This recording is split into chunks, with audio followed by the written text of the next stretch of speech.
bike share program to also include Hollywood and Culver City.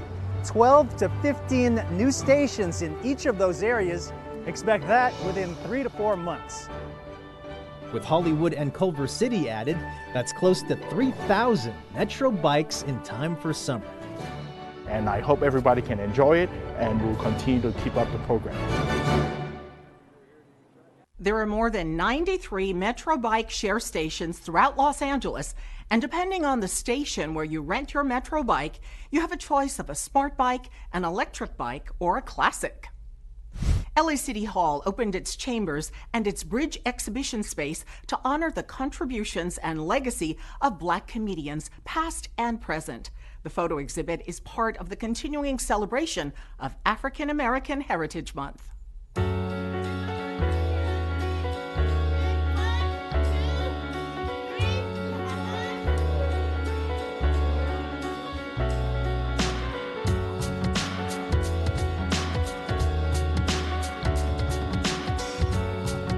Comedy makes you feel good. Comedy helps heal you. These are not my words. This is scientifically proven to be Speaking a of feeling fact. good, how long you think we're gonna be? 'Cause my knee, my knee hurt.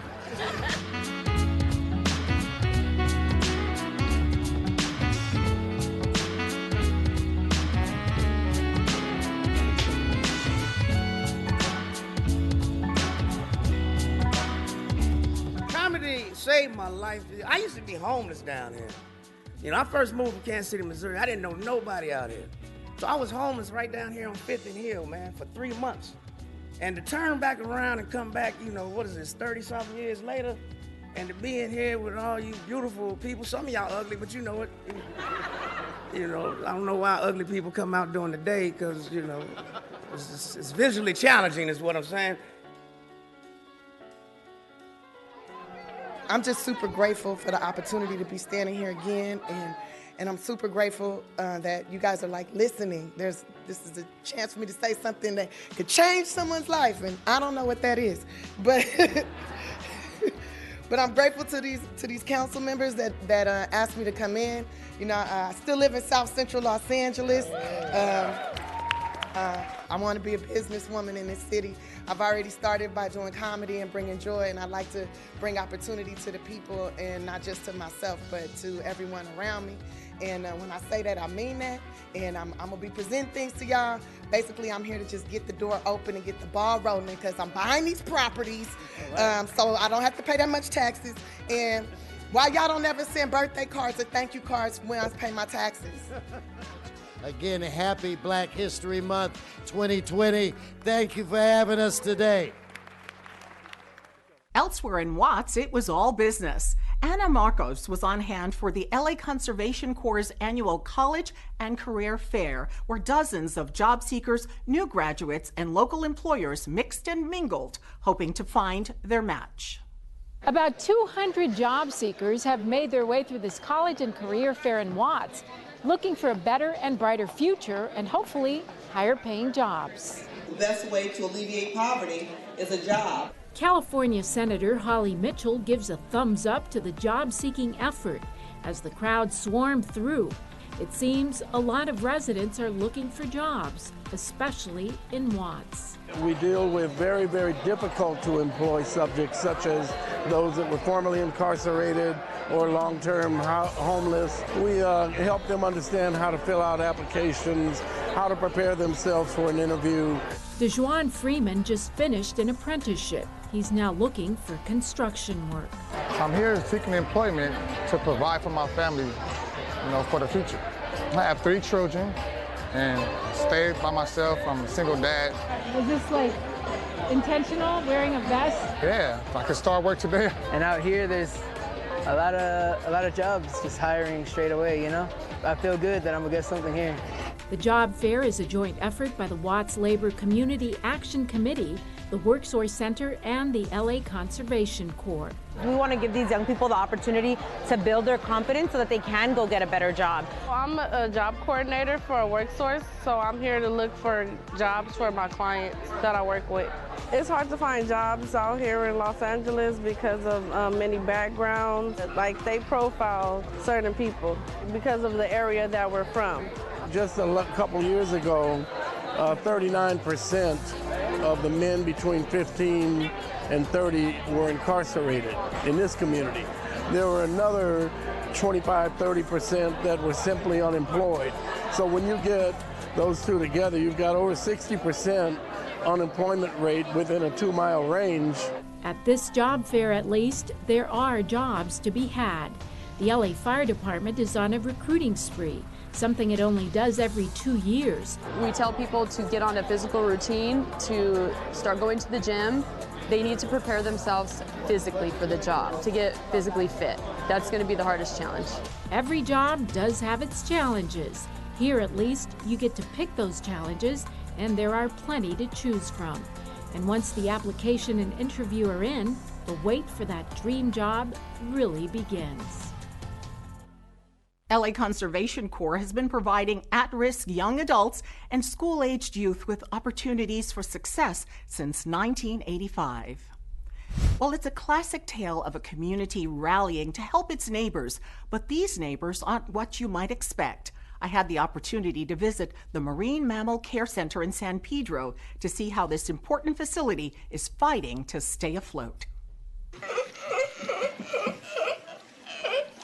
These sea lions are among the fortunate. They were sick or injured when they were found along the California coast. Rescuers brought them here to the Marine Mammal Care Center, Los Angeles, located in San Pedro. We see a variety of medical problems, everything from malnutrition in a weanling animal to traumatic injuries. They could be shark bites, which would be natural, or gunshot wounds, which are definitely not natural. So we do our best to try to rehabilitate them. A lot of them wash up on the beaches. They're emaciated, they're dehydrated, some of them are injured or a little disoriented. But thanks to the medical personnel and countless volunteers, these marine mammals are on the road to recovery. They receive food, medicine, and tender care. The goal is to eventually return them to their natural habitat. Basically, we provide the space and the place that they can recuperate, and then we try and nurture that recuperation, which they just don't have that opportunity to do in the wild. This center is one of only 2 of its kind in the Los Angeles area, so each year hundreds of sea lions and seals are brought here for medical attention. The Marine Mammal Care Center is run as a nonprofit organization. It is open to the public and docents conduct educational tours. But funds have been running low, and administrators say it's only because of a recent outpouring of support from the community that they've been able to raise $500,000.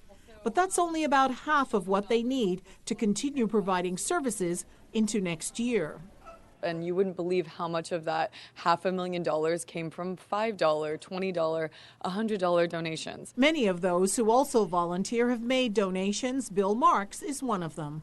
It makes us feel great. You meet a lot of great people here. I love the animals, love being in the pens with them. Sue Longacre is also a big supporter of the center. She takes her family here every year. They're getting the stuff that they need here. They get food. They get their wounds taken care of. They have a place to live. Administrators say there are few other facilities able to provide the services currently available at the Marine Mammal Care Center.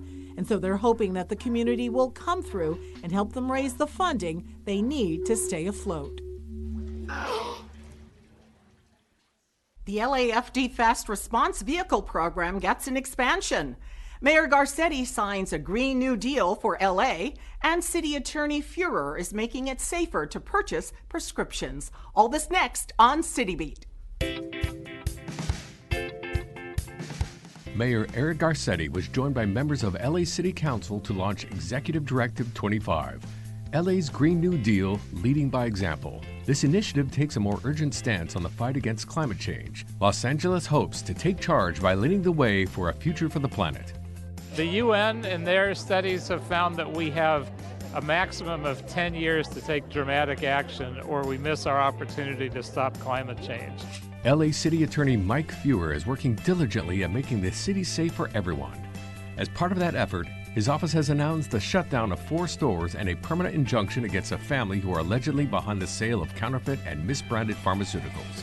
City Attorney's Office has provided a website of 25 free and low-cost health clinics where the public can safely obtain their medicines. LA Fire Chief Ralph Terrazas, Mayor Eric Garcetti, and Councilwoman Monica Rodriguez have announced the expansion of LAFD's Fast Response Vehicle Program. Paramedics and firefighters assigned to these vehicles are approved to medically clear certain patients experiencing acute, behavioral crisis, or chronic inebriation for transport to either a mental health urgent care center or sobering center, rather than the traditional emergency room. LAFD now has 4 of these vehicles in service citywide. There's a new photo exhibit at the Annenberg Space for Photography. Vanity Fair's creative development editor, David Friend, is the curator of a glamorous new exhibit entitled Hollywood Calling. Take a look. Vanity Fair Hollywood Calling is the name of the show. It appears at the Annenberg Space for Photography in Century City, and it's up through July, but opens this weekend. And it's 135 pictures from the pages of Vanity Fair, the best celebrity portraiture over the course of 1983 till now, when the magazine started again. It's a really multimedia, immersive, wonderful, fun survey of Hollywood photography by some of the great photographers who've worked for Vanity Fair over the years. We picked a lot of great iconic images. Some you can see here right behind me. There's Harry Benson's pictures of the Reagans dancing from 1985, which was a seminal picture in the magazine and in the Reagan presidency. A picture of Demi Moore, who was 7 months pregnant at the time. In the 90s, of Quentin Tarantino, when he'd just done Reservoir Dogs and was writing Pulp Fiction, which is very moody and menacing and strange. So that image is by Stephen Danielian. So we have a lot of variety in the show. I hope people who come to the show have a sense of the quality, that it's important to invest in great photography, and you see this in many of the great images that are here. Vanity Fair Hollywood Calling at the Annenberg Space for Photography. Any show at the Annenberg Space is always free. It's in Century City. The parking is easy, and it'll be up through July. And if you come in a tuxedo or a sequin gown, you also get it free.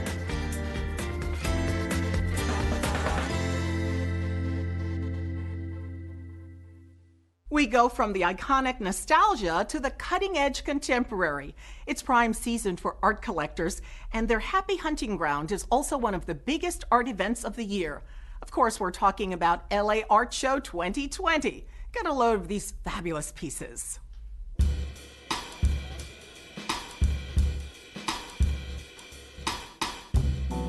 The LA Art Show 25th anniversary. It's at the LA Convention Center, 123 galleries from 22 different countries, as well as diverse art, which is bringing museums and nonprofits from all around the world. We've been coming here for about 3 years, and over these last 3 years, we've been collecting art and really enjoying the process. We've been inspired by the art that we hear. It's such a diversity that I think it's upped our game in art, and we have found whole art changing because of the art that we've been able to see. I was here last year as well with a different body of work, a precursor to this work, and it's being just loved, really loved. And I've been asked a lot of questions, and I'm noticing that the viewers are relating. But here we have no labels, so it's very much that slow gaze, interpretation, and the chance to just settle up and hear the paintings. There's a nice vibe and kind of an interesting buzz. It seems like a lot of the attendees are enjoying themselves and they're excited about what they're looking at. It's more LA based. These are all galleries that are within Los Angeles themselves. Yeah, sure, the artists are from different parts of the world, but everybody that's showcasing their work here today are individual LA galleries. So it's really LA owned.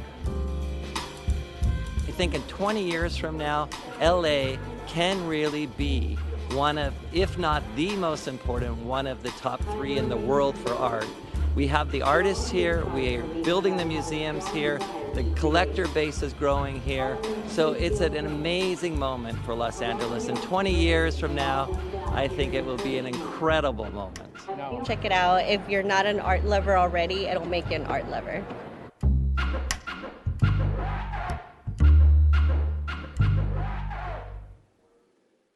And if you're wondering what type of art is the bestseller, it's pop surrealism. Really? I would never have guessed that.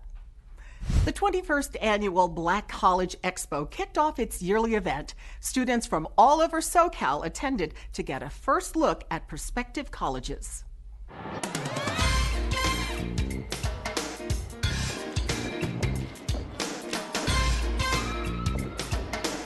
Well, for starters, I am a junior in high school, and I just really want to get out there and try and figure out what college is best for me, because I already have a goal in my mind.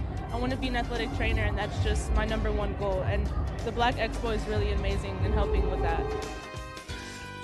This day is about bringing in the house of all the rich resources, sharing the history and legacy of HBCUs, having other universities share their university and their history, and as well as looking for diversity, and also bringing in resources, our Black history resources, you know, just information to inspire, empower, and motivate students to do their best, to be their best, and providing the access and the pathway really for them to get there. That's what today's all about. It was important for me to be here today because I'm a senior. I'm looking forward to going to college. So with the colleges here today, it was a great opportunity to get accepted on the spot and to get some scholarship money along with it. So now it's just a matter of deciding where I want to go. You get multiple perspectives, and you get to talk to people from the school, as well as meet new people and communicate with different businesses.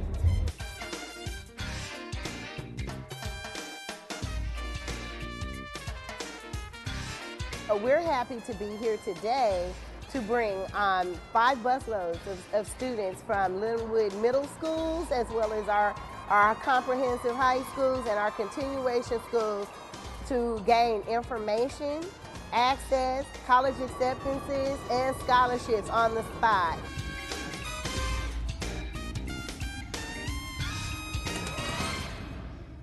A new exhibit brings Japanese woodworking traditions to Hollywood. The Hida exhibit at the Japan House recognizes the region in Japan of the same name while celebrating a universal appreciation of fine craftsmanship.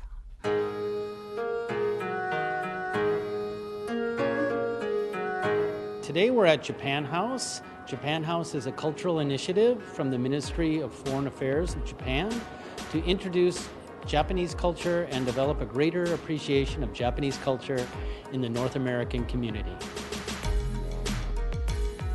Here at Japan House in Hollywood, at Hollywood and Highland, we get a lot of people from all over the world, as well as a very distinct local crowd that come here for Japanese culture, as well as to learn something new about Japan.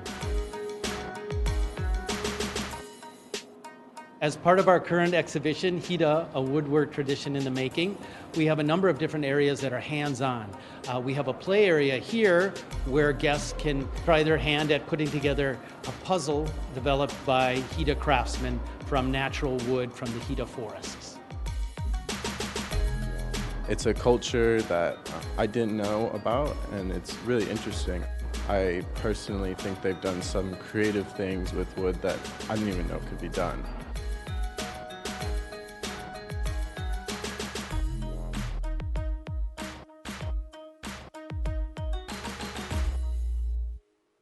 In an age of activism, it's easy to forget where the practice first took hold.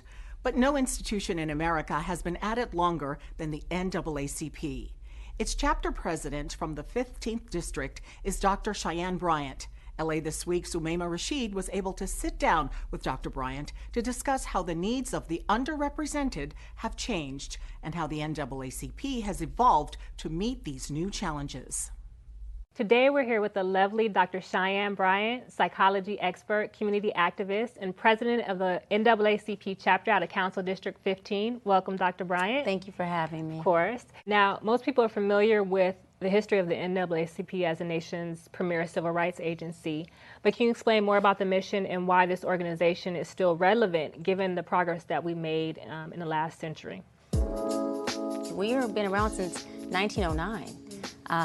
We are the oldest and the biggest civil rights organization, not in the nation, but in the world. Our mission is to secure, the political, the educational, the social, and the economical spaces in order for us to be able to eliminate the race-based discrimination so that everyone can have equal health care, so we all can have the right portion of justice and representation so that our votes can be respected and they can be heard. And the thing is, I always say you either got to have a seat at the table or a voice at the door. You may not be at the table, but be at the door and have a voice. We had Martin Luther King, who was a member and a freedom fighter, a part of our organization. The list goes on and on and on as far as the individuals who are just game changers, who are part of our organization, who were the pioneers to show us a lot of the blueprint that me, myself, and the rest of our members and our presidents and NAACP are adding on top of that foundation. I know that your passion is around, the work you do in psychology and around mental health. So can you talk about how the mental health work that you do contributes to the work that you do with the NAACP in that heart space? I've always studied people, and I always had a really deep yearning, seekingness of understanding why people do what they do. And then as I start to understand why they do what they do and where the trauma comes from and the impact that trauma has on people, again, I became more eager. And I said, well, if I can understand the trauma and I can understand the impact, then I can try to figure out a resolution. And if I can't resolve, of course, the impact of the trauma, then maybe I can help individuals learn how to cope. We have to be able to get to a space of really educating our Black community on the importance of mental health. Thank you for the work that you do in the community. We definitely appreciate you for being here. Anita, I appreciate you. Thank Absolutely. you. The Abilities Expo delivers the latest in independence tech. Celebrate African American Heritage Month at a cultural festival, or enjoy a reading of love poems in Espanol. All this in Things to Do. Abilities Expo 2020 is taking over West Hall A at the LA Convention Center, and you are invited. Abilities Expo is the nation's leading event for people with disabilities, their families, caregivers, and healthcare professionals. Discover the latest life-enhancing products and services and learn from free workshops. You'll also find the tools you need to increase your independence and fun. Abilities Expo 2020 happens February 21st through 23rd. For details, visit abilities.com. The Pan-African Film and Arts Festival turns 28. Since 1992, this LA-based Afrocentric festival has showcased over 150 new films and over 100 fine artists and unique craft persons, all showcasing the diversity and complexity of people of African descent. Don't miss the 28th Annual Pan-African Film and Arts Festival, happening February 11th to the 23rd. For information, visit paff.org. La Palabra invites the community to share its love of poems. Come out to Avenue 50 Studio and enjoy poetry through an open mic series, followed by a featured poet.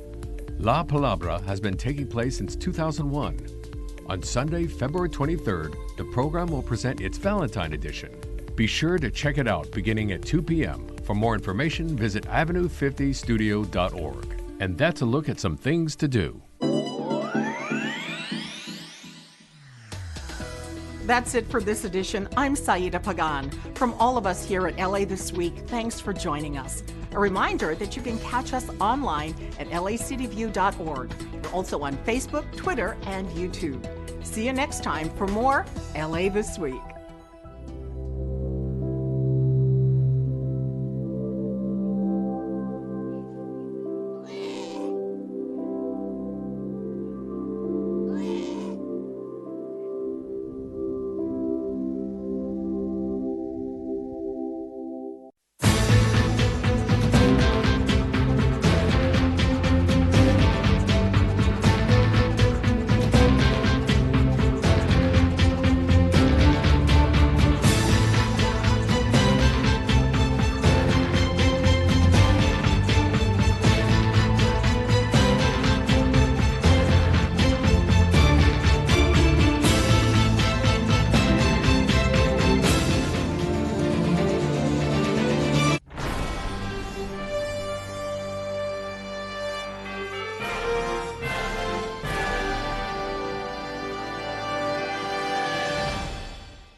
Good morning and welcome to the Los Angeles City Council. Today is February 19th. This council meets every Tuesday, Wednesday, and Friday. Madam Clerk, we have a quorum. Please run through the agenda.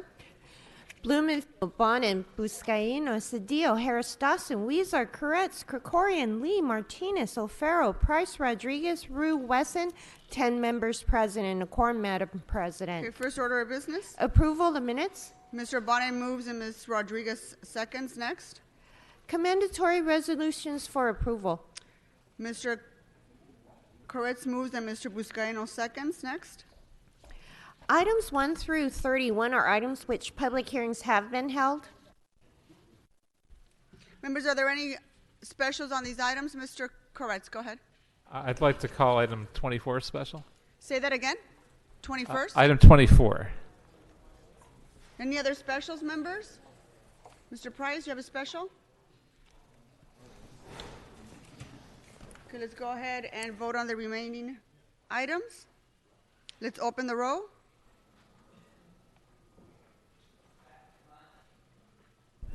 Mr. Herman, stop disrupting the meeting.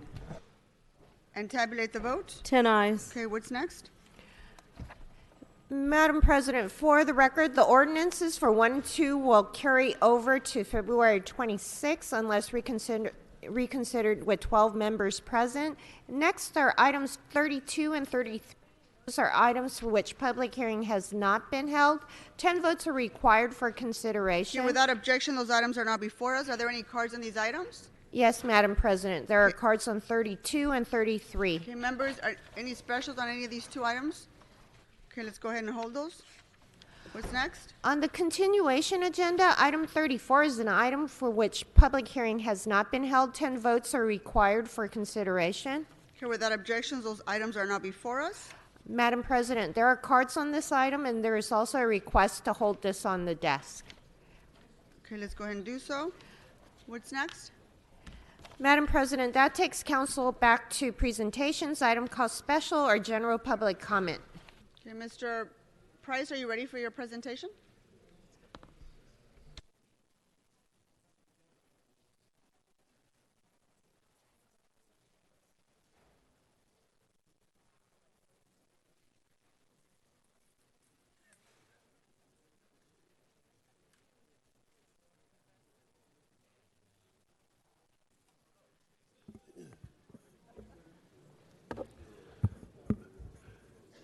Good morning, Madam President, colleagues. It's my honor to present today some very deserving awardees as we continue our celebration of Black History Month here in the city of LA. It's my honor to present the 2020 Academy Award winners for the Best Animated Short Film, Hair Love.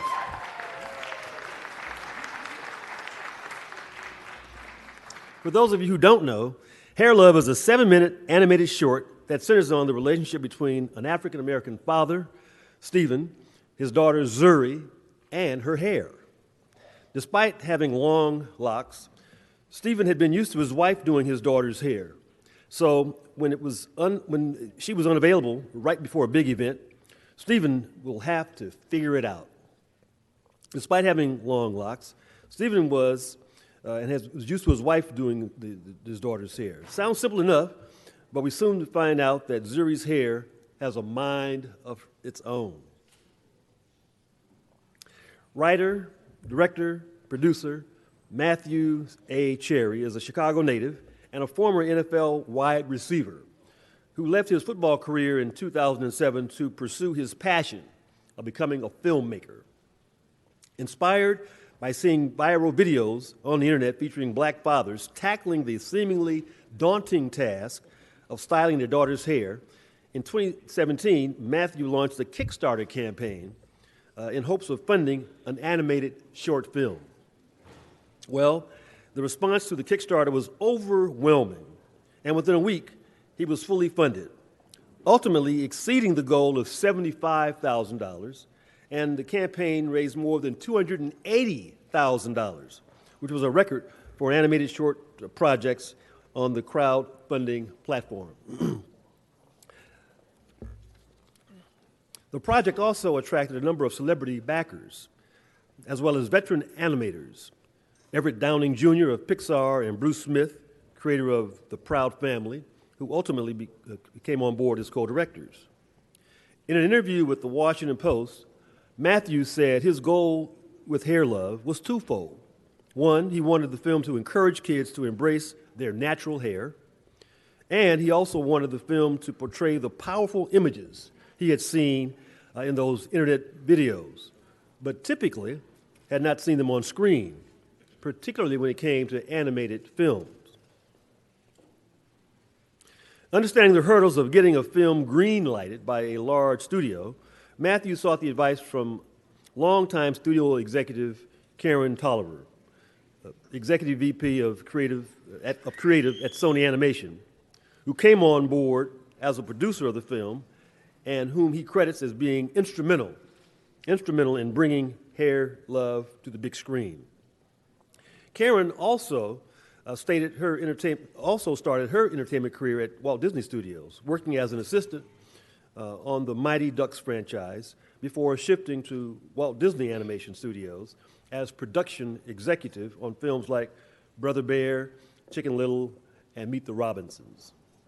Just prior to Sony Pictures Animation, she worked in animated feature development and production for Fox Animation for 10 years, helping to shape the Rio franchise and the last 3 Ice Age films, as well as spearheading Oscar-nominated kids' book, Fernando. And now, she can say that she is the first African-American woman to win an Oscar in any animation category. That's worth a hand, isn't it?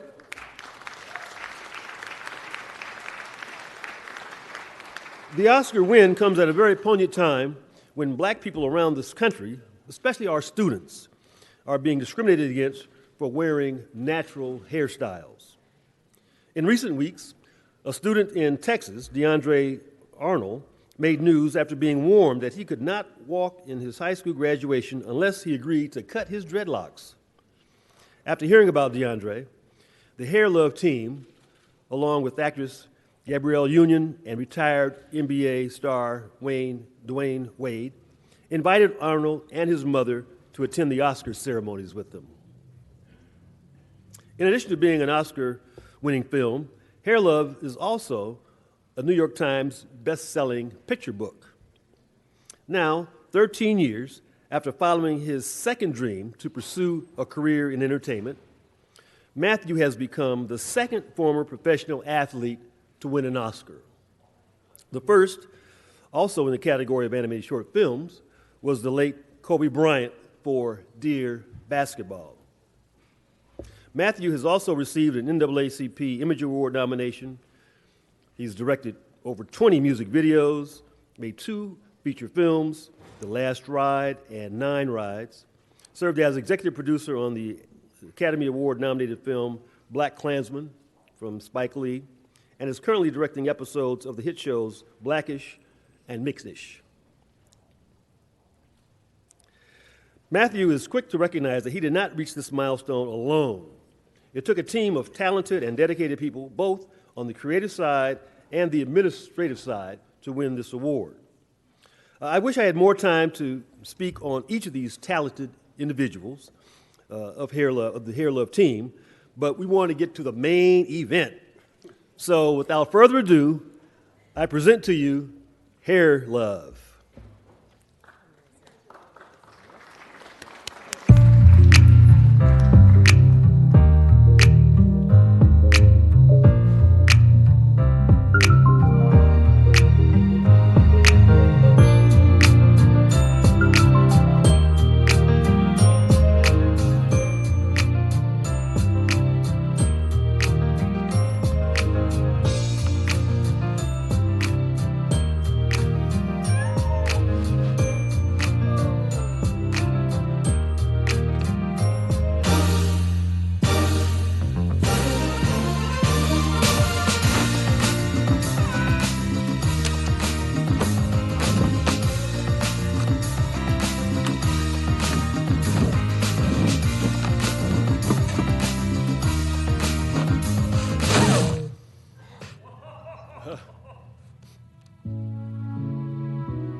just took a little bit of work and a whole lot of love. Mwah. Are you ready to do this? All right, here we go. See? Now, wasn't that easy?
See?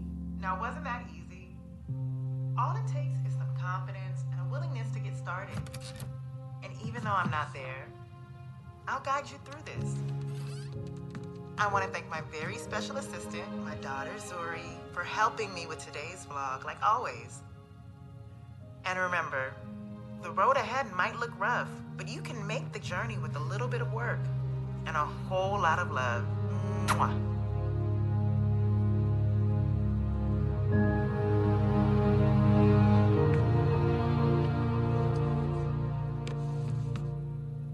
Are you ready to do this?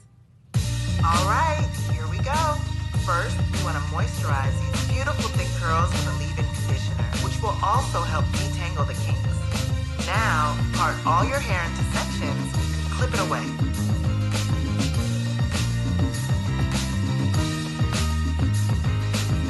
You're doing an amazing job.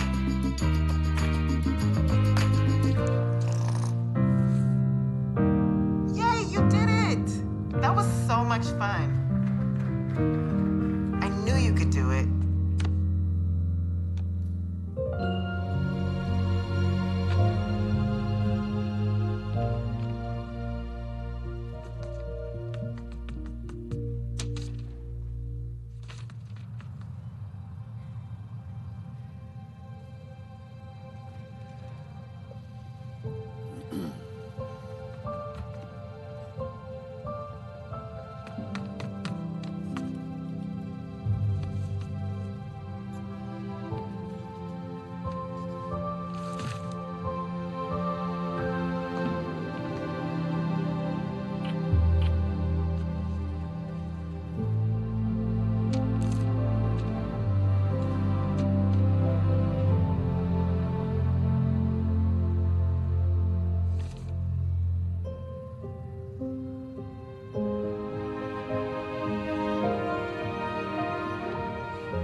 Right, gonna be alright, 'cause it's already alright.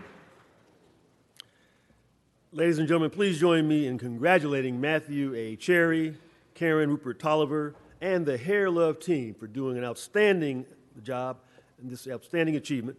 And also, we want to thank Monica Young and Sony Pictures Animation for your help with this presentation. As I call your name, please come up to get your certificate. Vaughn Gill, responsible for legal production work. Come on, Courtney Tolliver, legal clearances.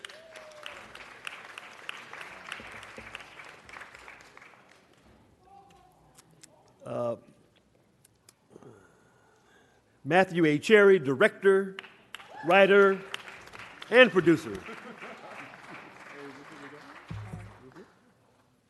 Yep, that's you.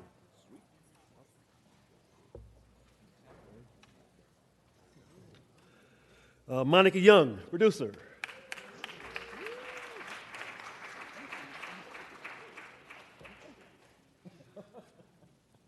And Karen Rupert Tolliver, producer.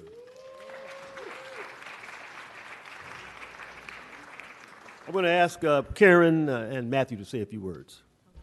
And Mr. Price, we have a member on the queue, too. Mr. Price, there's a member on the queue as well. Great. And one more. This is for Courtney. Oh, no, it's for the team. Oh, this is for the team. For the team. Thank you. Thank you so much. Why don't you hold that one? Oh, wait, my hands. your hands and your heart is full, I know. Don't worry. So, say something? Yes, sir, please. Take a pic. All right, so let's put him up here. Turn Oscar around here. Mr. Price, we have a member on the queue. Would you like? Okay. So, say a couple words.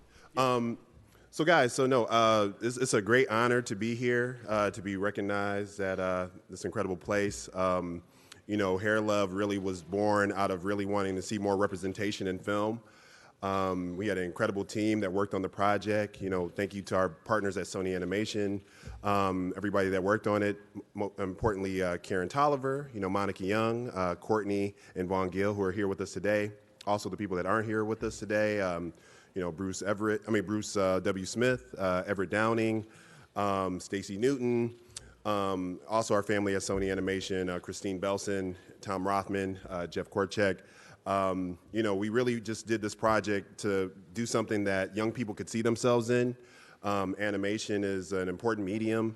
It's oftentimes one of the biggest movie franchises that come out, and I think if we can get more representation in animation, it'll just trickle down to all the other forms of filmmaking.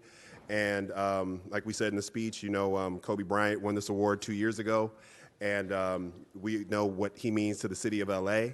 And Kobe was the first former athlete to win an Oscar. Now I'm the second. And like I said, this in the Oscars, this award is dedicated to him.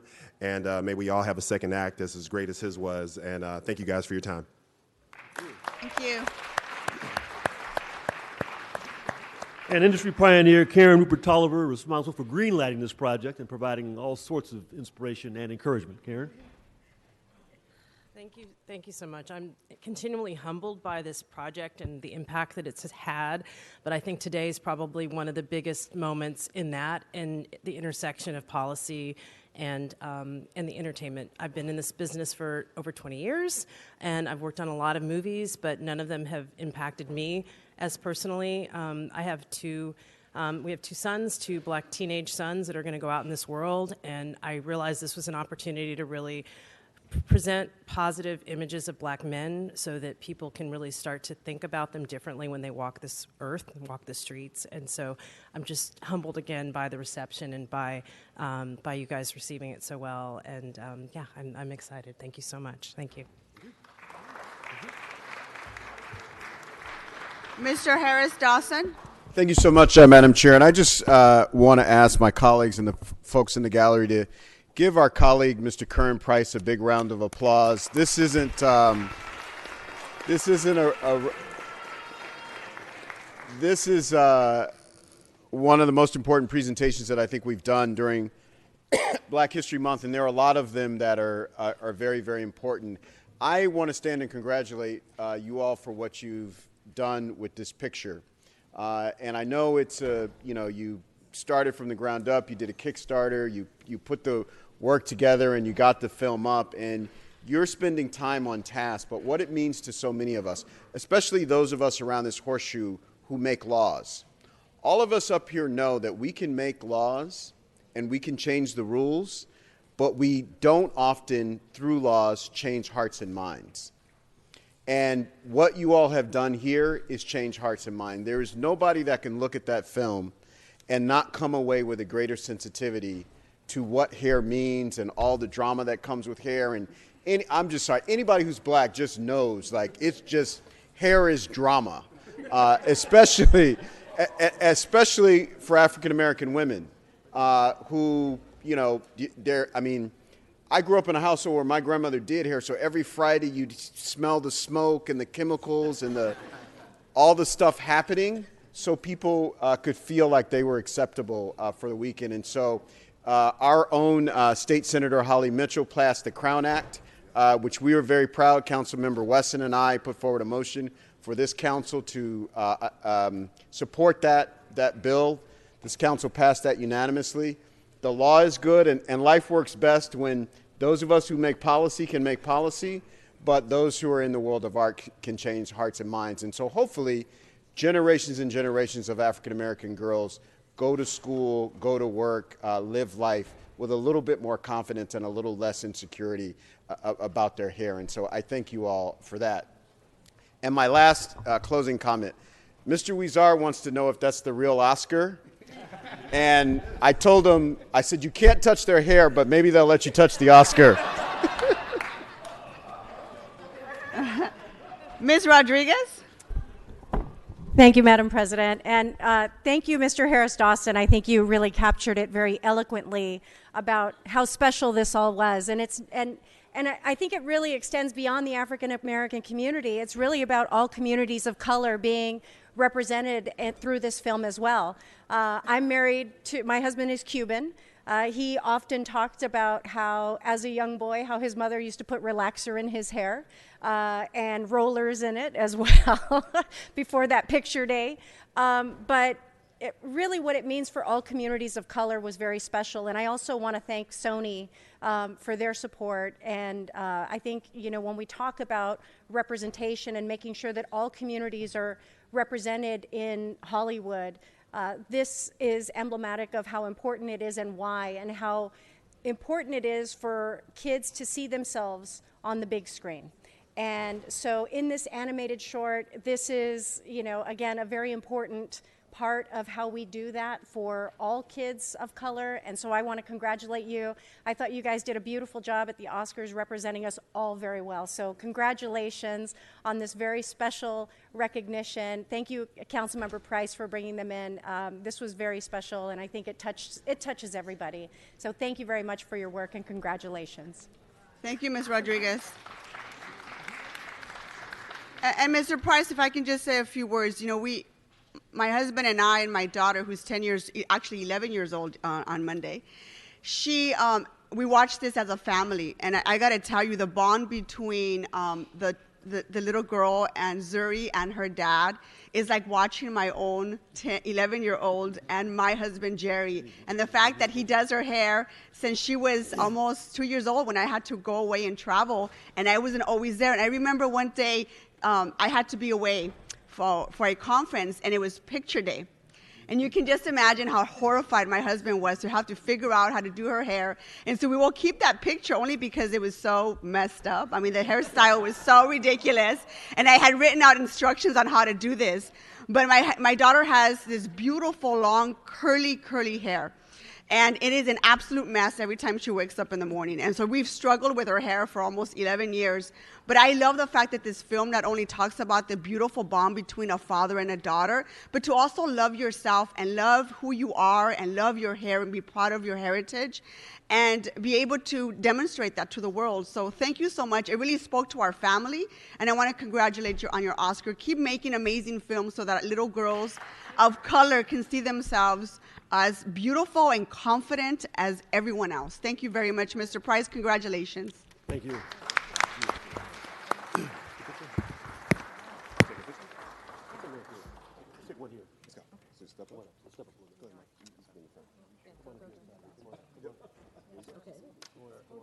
Councilman, you want to hold it? Here we go. Here. Oh, there you go. Oh, yeah. Stickers off.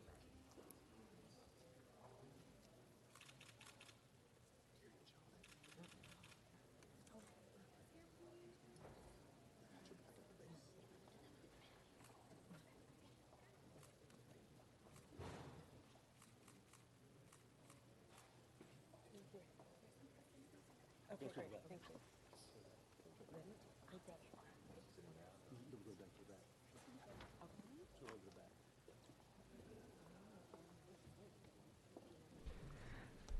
Madam Clerk, let's go on to item 1 and 2 for reconsideration. If we can go ahead and vote on reconsideration, open the roll, close the roll, and tabulate the vote.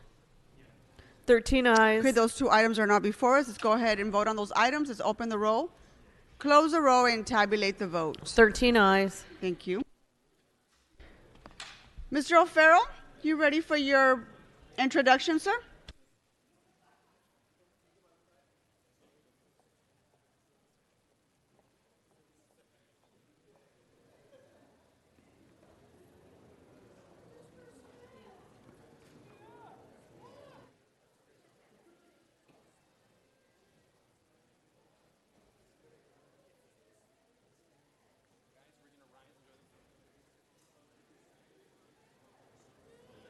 Mr. President, yeah, if you could stand right next, that'd be great.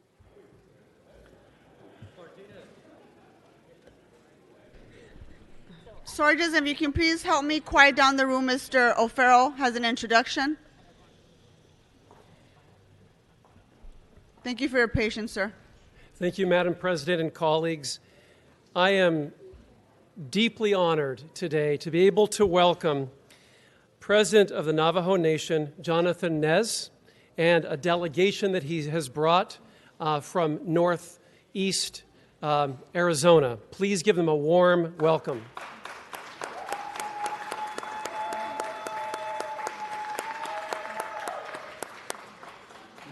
President Nez and his distinguished delegation met with Marty Adams this morning, our general manager and chief engineer of the Los Angeles Department of Water and Power. And there's a reason for this delegation visit. The Navajo Nation and the City of Los Angeles collaborated for more than 40 years on energy matters, mainly through the Department of Water and Power's ownership stake in the Navajo Generating Plant. In April of 2019, the City of Los Angeles adopted an ambitious energy and climate policy that establishes a goal of 100% carbon-free energy that will cascade into place until it's 100% renewable by 2045. The Los Angeles City Council has passed a resolution to consider entering into a new partnership with the Navajo Nation to implement solar clean energy projects on tribal land, which the city says will allow it to obtain cost-effective clean energy while ensuring environmental justice and economic equity to members of the Navajo Nation. On December the 11th of last year, I introduced a motion to direct the Los Angeles Department of Water and Power to explore a partnership with the Navajo Nation to develop clean energy projects that are good for the ratepayers of the City of Los Angeles, while ensuring environmental justice and economic equity to members of the Navajo Nation. And colleagues, that is item number 3 on today's agenda. As the City of Los Angeles takes a leadership role in renewable energy, we can lift other partners along with us across the state of California, across the entire United States, as we power down coal and power up renewable sources of energy. And this partnership, this potential partnership with the Navajo Nation to encourage and pioneer renewable energy to have replaced coal is something that the Los Angeles City Council can be very, very proud of, especially if there are mutual benefits amongst both parties. So it gives me great pleasure to introduce President Jonathan Nez of the Navajo Nation to say a few words. Mr. President. Thank you. Thank you, Councilman O'Farrell and Madam President, members of the Los Angeles City Council and administrators, and our guests here. I just want to preface this to the city councilors that there are over 50,000 Native Americans living within the Los Angeles city. And of those, a large majority are from the Navajo Nation. The Navajo Nation is 350,000 members, 27,000 square miles of land. And we are here today to ask for your support, Madam President, City Council, to enter into this partnership once again. You know, the City of Los Angeles has been an owner to a coal-fired generating station up there in Page, Arizona. And as you know, that coal-fired power plant has closed. Because of that closure, the mine also has closed. $30 to $50 million worth of revenue coming into our nation is not coming in to our government anymore. But we are resilient people since time immemorial, council members. We have gone through some hardships on our people, leaving a strong legacy for not just Native Americans, but for all people. And I think all of us have some stories in our families of resilience and overcoming. You know, we could have easily said that poor us on the Navajo Nation, $30, $50 million would go away. But you know what we said? We said we're overcomers. And because of that, we want to be the leaders in renewable energy in Indian country. And we are already moving forward on that path by creating a solar project on the Navajo Nation that generates 55 megawatts of electricity. And with this feasibility study, council members, we look forward to continuing our rich partnership and our rich, diverse culture, sharing of that culture, I may say, with the city here. And I appreciate the time given to me. Thank you, Councilman O'Farrell and the council members here for listening to us. And I want to end with this.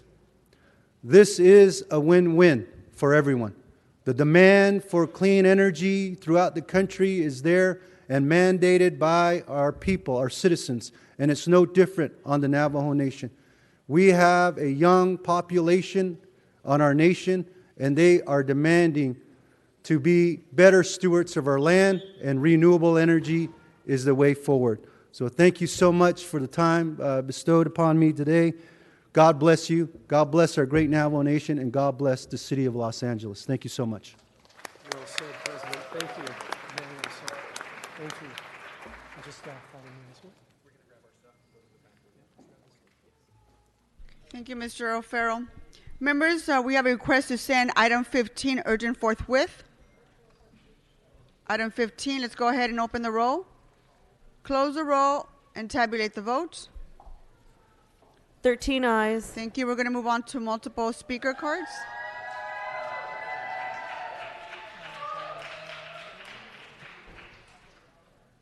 So I take it you folks were here for item 15? Very well. Thank you for being here.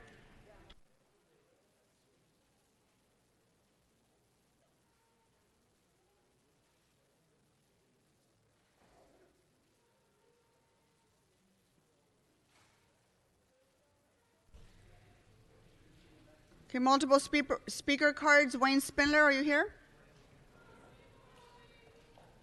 Followed by Eric Previn and Patricia McAllister.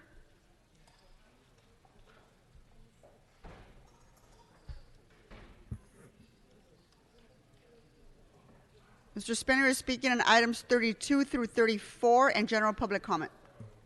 Okay. 32, good. So yes, we have landlords. Fucking landlords. Fuck you, landlords. Permits to be done. Yes, I was in my apartment last month and my fucking landlord came to me with these goddamn work orders. They told me to get the fuck out. I said, why? And they said, because we have permits, but no more. Starting January 1st, 2020, my landlord will no longer be able to do it. I brought my landlord here. Spider-Man, my fucking landlord. You hear that, Spider-Man? Now on number 32, you can't make me vacate with those permits. I want to talk to you, you motherfucker. No, you can't do that. But Greg Smith said I could do it. No, Greg Smith can't even stop item 32. No. And then number 33, CD 12, John Lee. And also for the record, John Lee's natural father, Greg Smith, in the house. That's right. Mr. Spinner, get back on the agenda. It was a love child, you know. Now, he goes to West Hills. West Hills has a problem. The poor are in West Hills. So what do we do in the 12th District? Yes, you know what we do? We do what Lee and Smith Lee do. Dad hugging his son. And you know, we send the police department to beat the shit out of the poor in the 12th District. We don't do that in the 3rd District. We don't do that in the 6th District. Well, actually, we do it in the 8th District, but that's another day. But no, we need more. How much? We need $400,000. We only got $40,000. $40,000 to take and beat up those cocksuckers in those tents, and especially in those travel trailers. So I say, make it more money. Now we know that John Lee in March next month is going to be defeated by the Democrat candidate because he can't win. So LAPD, make sure you suck as much money let's in get as back you on the can in agenda that item, fucking Mr. agenda Spindler. item. Make sure you grab the Benjamins now, because when Miss Lindquist comes in there, she ain't going to give you shit anymore in the 12th District. And now the general comment period. No on Herb Wesson. No to the grubby little thief. He's smaller than Spider-Man, baby. That's right. Herb Wesson doesn't even show up to the meetings. I used to see him outside on the South Lawn every morning smoking those cigarettes over and over and over, putting those cigarettes in that tiny little nigger mouth all day and all night. on, get something I miss on the my subject little matter lawn jurisdiction of jockey. the I miss council, my Mr. little Spindler. Herb Wesson lawn jockey. But come March 3rd, Jan Perry, yeah. My candidate, Holly Mitchell, yes, for the Board of Supervisors second. Get out there and vote. Anybody but Herb Wesson. Anybody but John Lee. And most importantly, Grace Yu for the 10th District against Mark Ridley Jackass. No on Mark Ridley Jackass. And yes to the acknowledgement of paternity. Next speaker, Mr. Previn. Mr. Previn, you want to come on up? Mr. Wayne, you're done.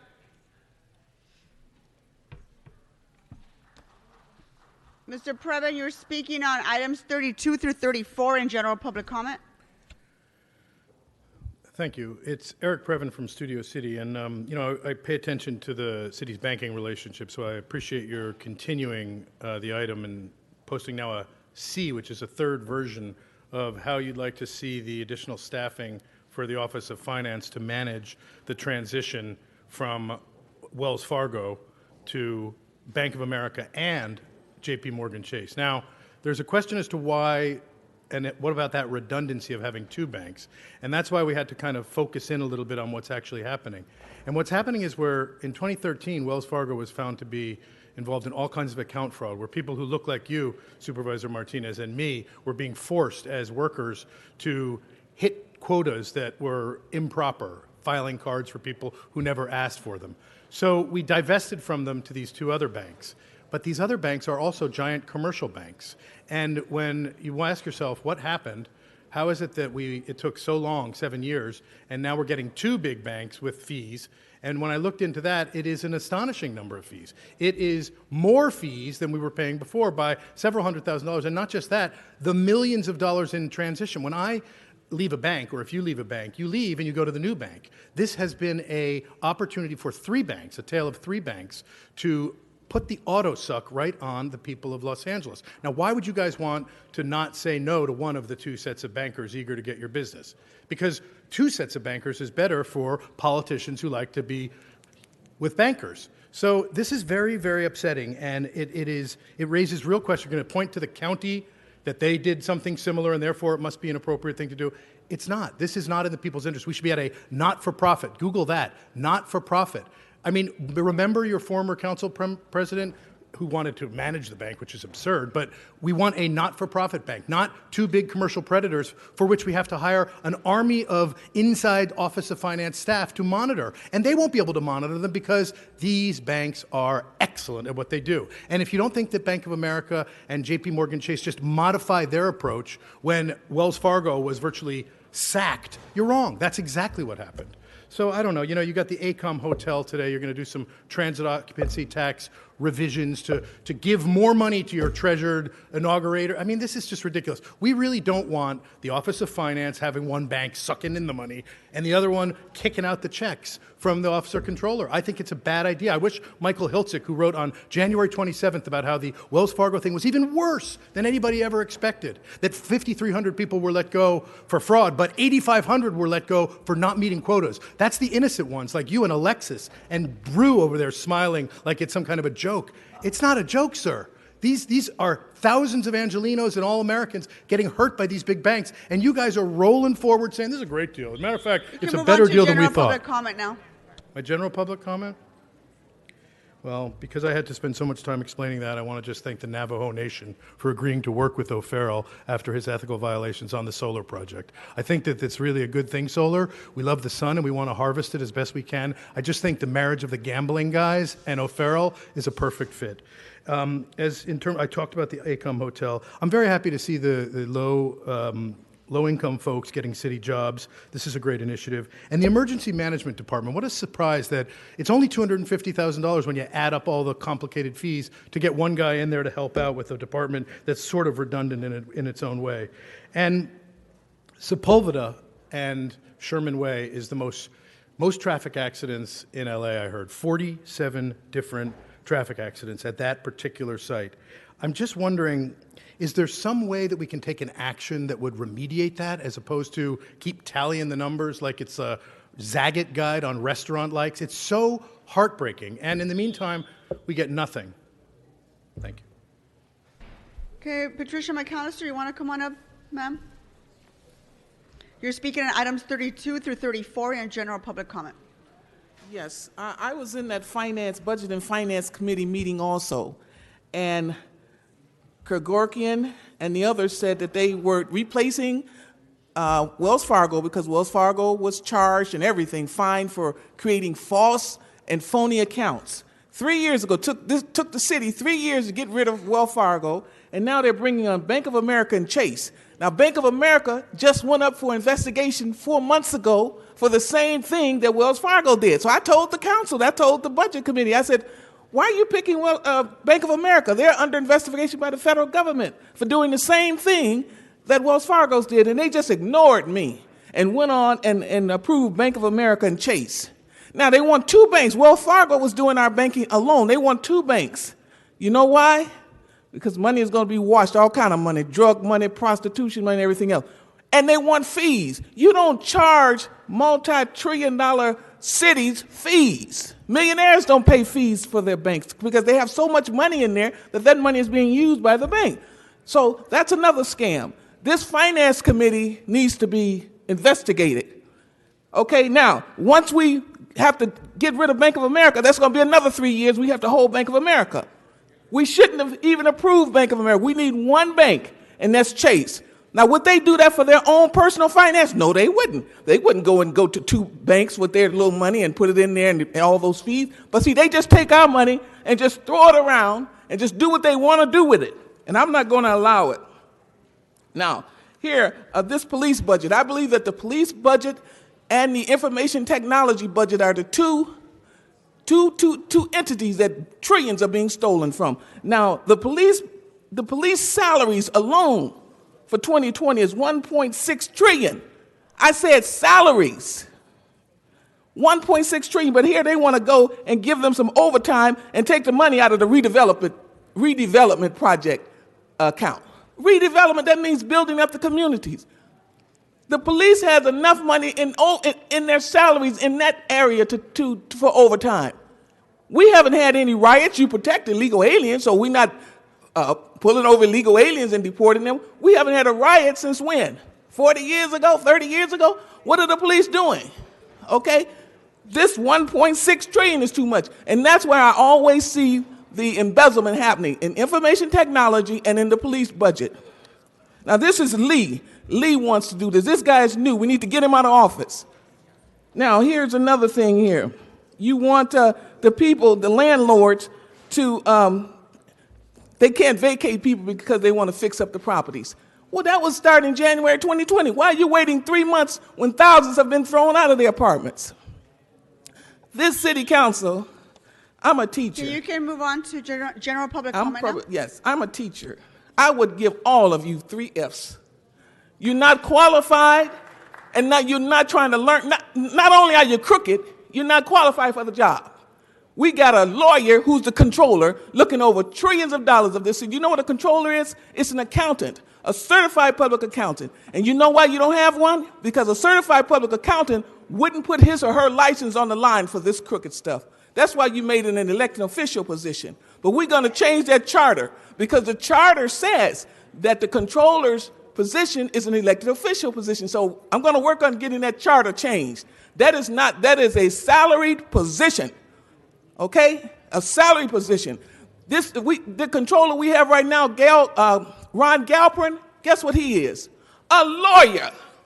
He hadn't even had an accounting course. That's how all of this mess is going on. I asked him, I said, who's auditing the city? Well, we got some friends. We got some friends doing it, and the company does it every year. We're going to change this mess. Okay, next speaker, Juan Johnson.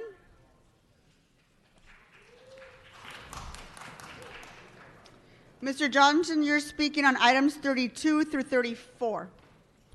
32, 33, and 34? That's correct. Item 32.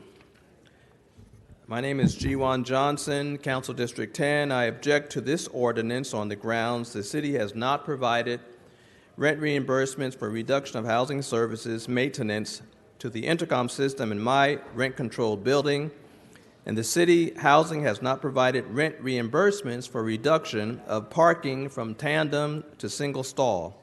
I question the need for such ordinance also in view of the primary renovations and THP rent control regulations. That's item 32. I'm going to go to item 33 right now. That's fine. Go ahead. Item 33 is in reference to funding for additional police resources and I think taking the money out of redevelopment funds. I certainly do agree that we need more police officers, and I do agree with this motion to provide $40,000 for police resources. However, I question the rationale of taking the money from housing redevelopment projects to fund police overtime. It kind of defeats the purpose of trying to get the affordable housing in line. Item 34, which was from yesterday. My name is G. Juan Nosebleed Johnson from Council District 10. I object to the transfer of funds for administration because some of the city-funded neighborhood councils are using administrative monies to deny equal opportunity to election-qualified write-in candidates. This exclusion appeared in the Random Lengths newspaper, and today I have brought to the City Council copies of that article for each one of you.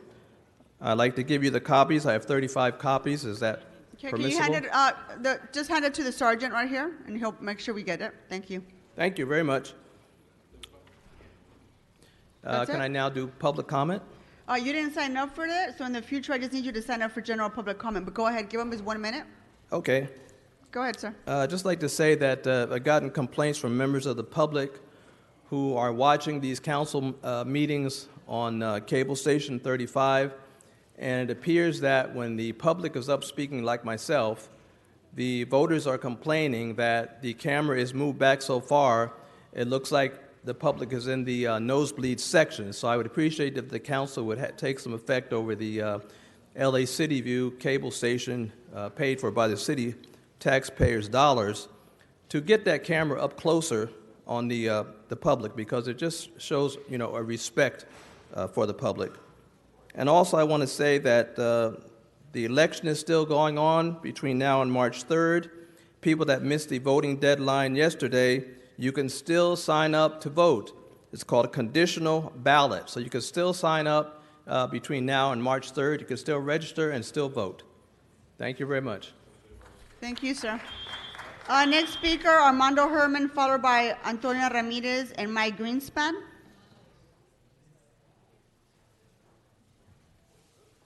And as Mr. Herman is coming up, let me remind you, please don't shout into the mic or pound You've on been the warned, podium. Mr. Herman, no shouting into the mic. You're speaking on items 32 through 34 in general public comment. For the record, I'd like to submit these two documents for the city attorney, another document for the city attorney, and all these permits that I'm bringing before the council and the people of Los Angeles. For each one of you councilmen in the Okay, why don't we move on to an agenda item, Mr. Herman? Now, in my bag is the bag of corruption. Why landlords are given so much money and offer so little to any of you who deserve the right as American citizens to live in a rent-controlled environment where not only your money will satisfy you, but the quality of life will give you a life against the fucking landlord. For the fucking record of my petition on behalf of public interest regarding a motion from Faggot O'Farrell and Mommy from CD6. Council's Hold on for action just a second, requests the Mr. city Can you hold his attorney time? Hold on, Mr. Herman. Mr. Herman. Hold his time. Mr. Herman, hold your on. time. Hold his time. There was a minor, some guests just arrived. We're just making sure they're situated. Hold on for just a second, Mr. Herman.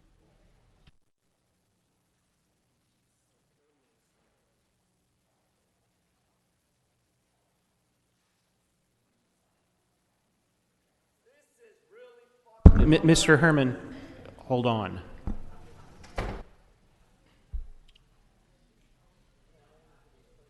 Go ahead, continue. This is the arena. This is the arena.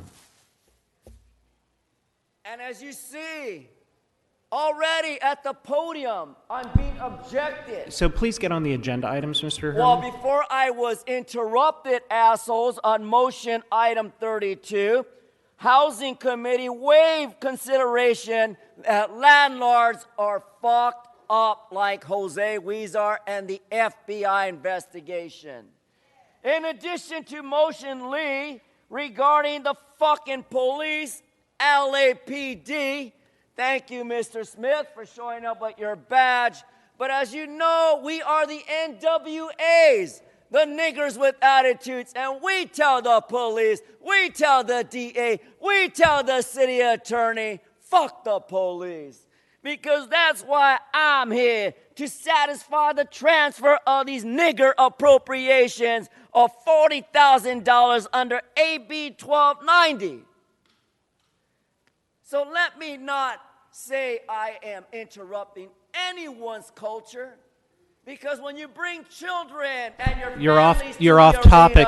You're off topic, Mr. Herman. Discussion to authorize fuck the LAPD to make the corrections for clarifications of the above instruction as I've instructed you. Fuck the police, because I'm the new NWA, and we got a new sheriff, Donald Trump. Thank you so much. Put an end to the stealing. Put an end to LAPD's funding. They do not provide housing, and they're fucking psychological fuck up. Okay, you got your one. So on Valentine's Day, Mommy, while you were having your adjournment, a particular woman, individual, black woman, approached me on this side of console and punched me in the back. If you're not going to protect me from attacks from the audience, Mommy, for the record, this is going to lead to a lawsuit against the city. And whoever perpetrated that fucking black bitch that hit me, I'll remind you, time is coming, the light is on. It shall shine upon you as I rain my terror against the city of Los Angeles for your SLAPP. Slap, slap, not me, because now it's coming. The city attorney is aware of it. On demand, you will pay for your demise upon my credibility, you fucking assholes. God bless Trump. Fuck you, California. Ms. Ramirez, you want to come on up, followed by Mr. Greenspan?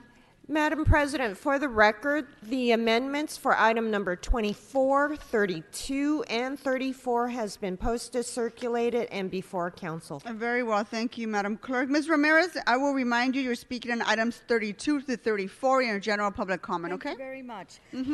Ladies and gentlemen, thank you very much.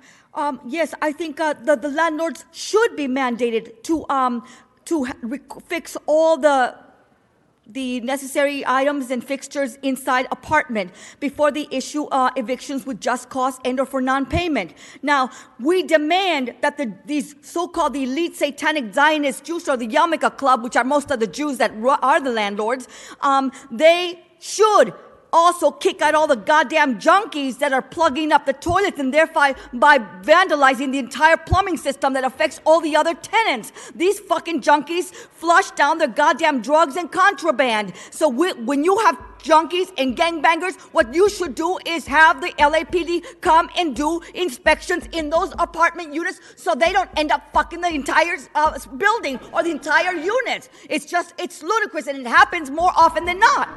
This has got to stop. So, and number 33, ladies and gentlemen, number 33, God bless Lee, LAPD.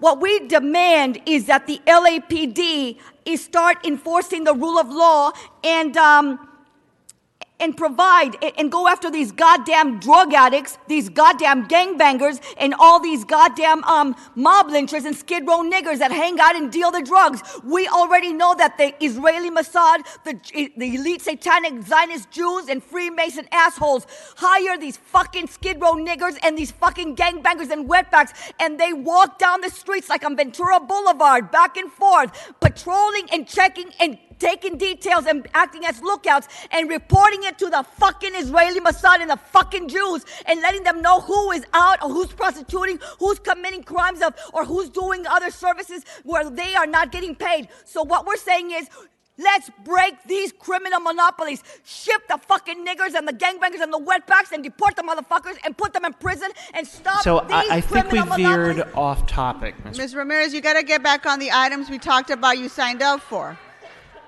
We can't go to the store without Okay, being Ms. mugged Ramirez, or do you like to go on your general public comment? Ms. Ramirez, I need you to calm down. Ms. Ramirez?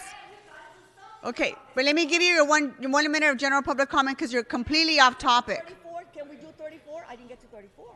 Let's just go to your general public comment now, ma'am. Okay. Go ahead. Number 34, thank you very much. Ladies and gentlemen, Chase Bank, Union Bank, Bank of America, and Wells Fargo. Again, the cartel, the Jewish cartel run by the Adam Schiffs and the Rothschilds. Take them down, destroy these Wall Street banks, and let's create our new public servant banks that will service the people, that will help the people, that will not put people on the streets or arbitrarily take them off the bank and deny them services. I know Richard Alarcon, whom I do not care for, spoke out against Chase Bank. I too speak out against Chase Bank because they have destroyed people's credibility. They destroyed their people's their assets, and they end up basically pilfering your funds. They destroy all your money, and they basically take take all your inheritances. That's how these fucking Jews rob you and take everything, because when they know that you have inheritances, they will rob you of that. Now, my public comments. No, Ms. Ramirez, that was your general public comment, ma'am. No, that was it, ma'am. Thank you very much. Mr. Greenspan, can you please come forward? You're speaking on items 32 to 34 and your general public comment. I need you to speak on the actual items you signed up to speak on, yes. okay? Mike Greenspan, anyone but Wesson. Now, let me talk about, it would help if he was here, but that's a different issue. But let's start with 32, as soon as I find it. Now, this relative to requesting an ordinance that would require landlords to obtain permits and describe the work to be done before issuing the notices to vacate. Let me tell you, in Paul Koretz's district, it would be a miracle if they would get the permits first. I mean, his district is probably one of the biggest violating districts on permits. I've called them in. I mean, even the Ku Klux Klan gets a permit. Why can't the people in Paul Koretz's district, I guess they're rich and Jewish, and, well, permits for the Goyim, I guess. And, you know, they get exemptions, de facto exemptions, because we don't enforce it. And so now we're going to pile law on top of law instead of enforcing current law. I mean, if you really need to have a quota to bust people for not having permits, just go over to Paul Koretz's district. You will have the easiest job on the planet. We could all have a job as easy as that. Now, let's go to the next item about funding more money for overtime over there at the Topanga station. I mean, one of our sergeants, Officer Graciano, works overtime on the weekends at North Hollywood. They're not over budget. They're putting his overtime into their budget. They're not here, more money, more money, more money. Hey, if you want money, go to church, be a preacher, and you can pass a plate around and have a license to do it. What happened to the money they had already? I mean, obviously, Officer Graciano's overtime gets covered. They're not here from North Hollywood wanting more money. So, and now we go to the banks. Yes, our friendly banker. As long as we're talking about banks, be careful. Bank of America will say anything to get your business, and they never deliver. So if we are talking about banks and our money, the best of the bad, I guess you could say, would be Chase, because when they give you an offer and they say 10 business days and 7 calendar days, it's usually there in the account. So I don't care if you left-wingers are upset that their CEO, Jamie Dimon's a small D Democrat. I don't give a flying fuck. I don't care if he's a Republican. Their bank actually does a service for the people a lot better than that slimy Bank of America that has a history, but their history's not a good one. I mean, it does the strep and fobble. It sucks a dick. Now, anyone but Wesson. Oh, baby killers, I'll take the general public comment. All right, 1 minute, sir. Go ahead. Anybody but Wesson. Yes, we've got a nice thing coming. I'm glad Curran Price mentioned State Senator Holly Mitchell. I hope she kicks Herb Wesson's butt on March 3rd. After all, I was here for David Rue's Dog and Pony Show. Don't vape, kids. Don't vape, kids.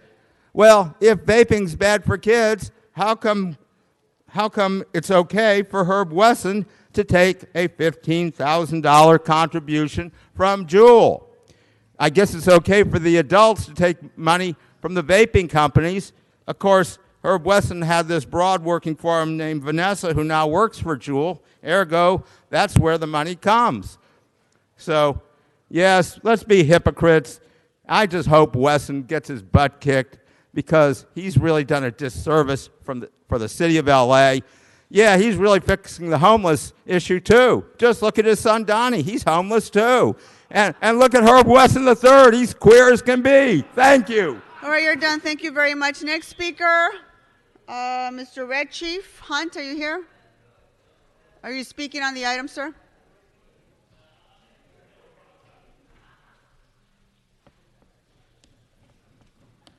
You signed up to speak on items 32 through 34 in your general public comment. Just general public comment. Go ahead.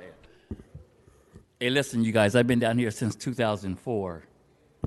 And I've seen a lot of things. Some things I agree with, some things I don't agree with. You guys know the things that I don't agree with because they're in court. But it looks like you guys are very narcissistic when you guys don't show the people like you guys show yourself. You know, that needs to be changed. Madam Chair, I need to set up a meeting with you in regards to the way the chamber's being ran. Fridays over at Van Nuys, First Fridays, return it back to us, compatibility and things like that. And please do that. And I need to set up a meeting with your chief of staff as soon as possible. Thank you to Red Chief Fund. All right, thank you, sir. And that concludes speakers on multiple items, so we can go ahead and close that as well. Madam Clerk, let's vote on item 33. Let's open the roll, close the roll, and tabulate the votes. 11 ayes. Okay, let's move on to item 34. Mr. Krikorian, would you like to speak on item 34, sir? Thank you very much, Madam President. Mr. Krikorian, can you just hold on? Sir, I need you not to interrupt this meeting. If you sign up to speak, I will call you. Right now, we're taking up item 34. Thank you. Go ahead, sir. Budget and Finance considered this matter, and after our consideration of the original transmittal, Finance produced a new transmittal to modify the amount of funds that would be needed to be allocated to the Salaries General Account. That motion, the amendment before you today, implements that change and makes a technical correction to correct the sum of the transfers to Finance, and also makes a deletion to one of the positions that were added in Budget and Finance. These are largely technical changes, and I'd ask for your aye vote. Okay, thank you, Mr. Krikorian. Let's go ahead and vote on that item. Let's open the roll, close the roll, and tabulate the votes. 11 ayes. Thank you. Let's move on to item 24 now. Mr. Koretz, would you like to speak on this item? Yes, I would. This is an item of transportation-related proposals that we are looking to have the city sponsor and have an author found and legislation written. I believe this process would lead me to ask that item number 2 of this group of proposals be removed because I think it's controversial enough that it merits some actual discussion, that merits being heard in policy committee. There essentially was no public feedback. I don't believe that members of the public were aware of this proposal in Rules Committee. I think it is potentially too obtrusive, and you will find that many members of the public would not want to get automated speeding tickets and would object.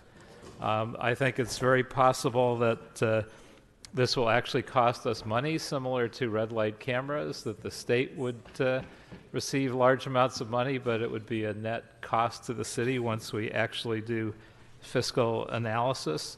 I think your constituents will hate it.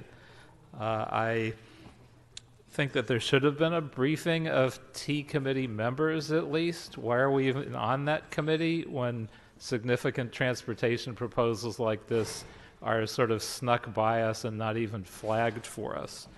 I think it's also likely that we have already, since we're so close to the deadline, we've already asked an author behind the scenes to author this. We've probably already had legislation written. I don't know if that's the case, but you can tell me if I'm wrong. It's sort of the cart before the horse when you have an item that could potentially be this controversial. I don't know that everyone on council has thought through whether they really want automated speed cameras and hundreds of dollars in tickets achieved this way.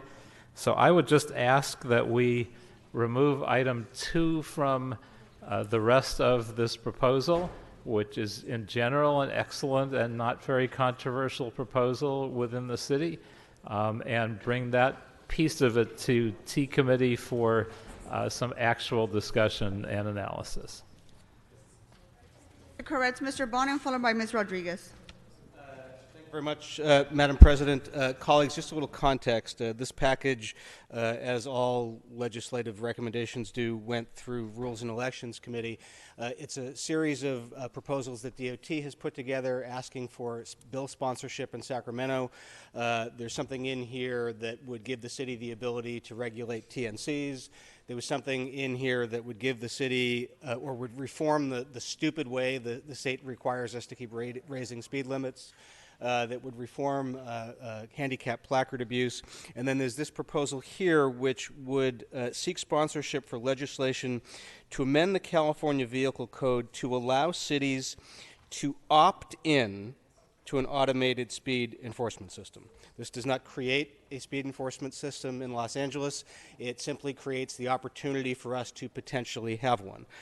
I would say we generally ask for more local control. We have opposed lots of legislation because it didn't give us enough local control. This actually would seek to give us more local control.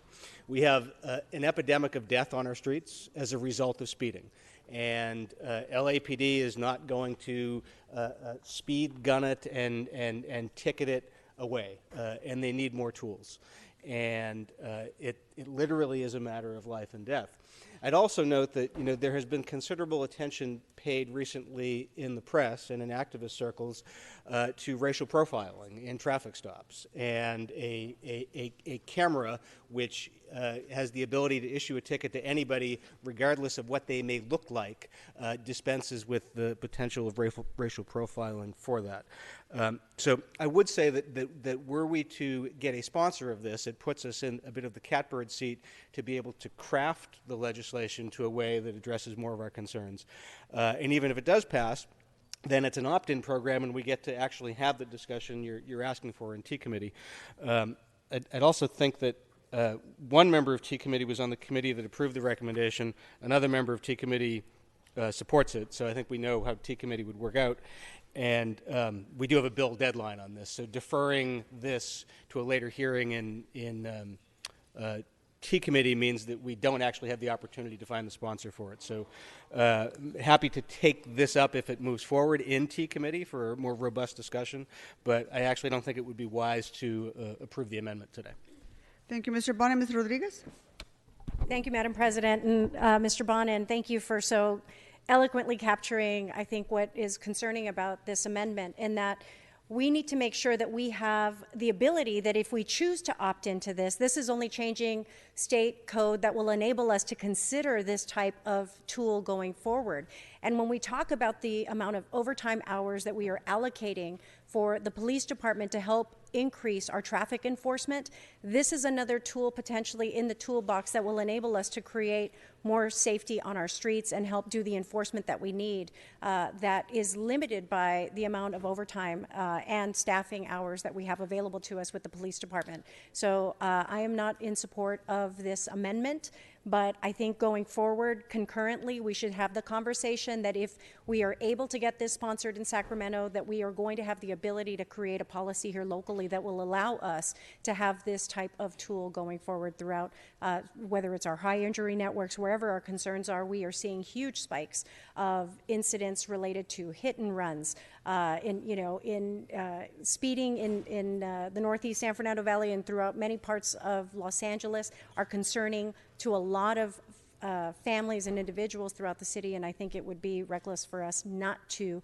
pursue every option available, and I think this is one of them. So I too am in support or not in support of this amendment and look forward to a continued conversation. Thank you, Ms. Rodriguez. Mr. Koretz, back to you to close.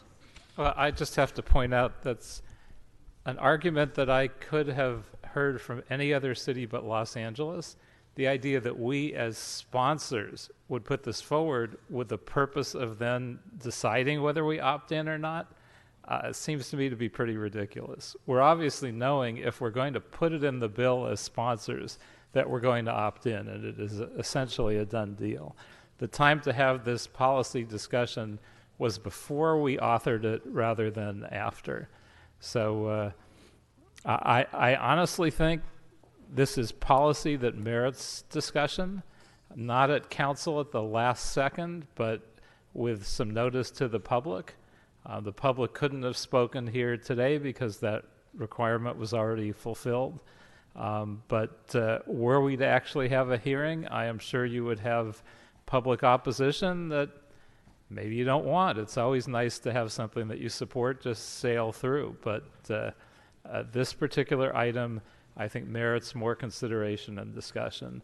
I don't want to have to oppose the whole policy because, by and large, this is actually a really good bill with one questionable piece. So I would ask you to take that questionable piece out and allow for further analysis and let all the rest of the great ideas in this piece of legislation sail through as I would expect it would. Thank you, Mr. Koretz. That concludes speakers on the queue. Members, we're going to vote on the amendment first. Let's go ahead and open the roll. Close the roll and tabulate the votes. 3 ayes, 8 noes. Okay. Madam President, for the record, that amendment fails, and now council can vote on item 24 itself. Okay, let's go ahead and vote on item 24. Let's open the roll, close the roll, and tabulate the votes. 10 ayes, 1 no. Thank you very much, Mr. Previn. Mr. Previn. You're doing this again for the second time this week where you interrupt a council meeting. I need you to sit down and not be interrupting. Mr. You know what? Sergeants, this is your first and final warning, Mr. Previn. You continue to do this. You're not running the meeting. Please take a seat. Okay, Stop now you've interrupting. interrupted it again.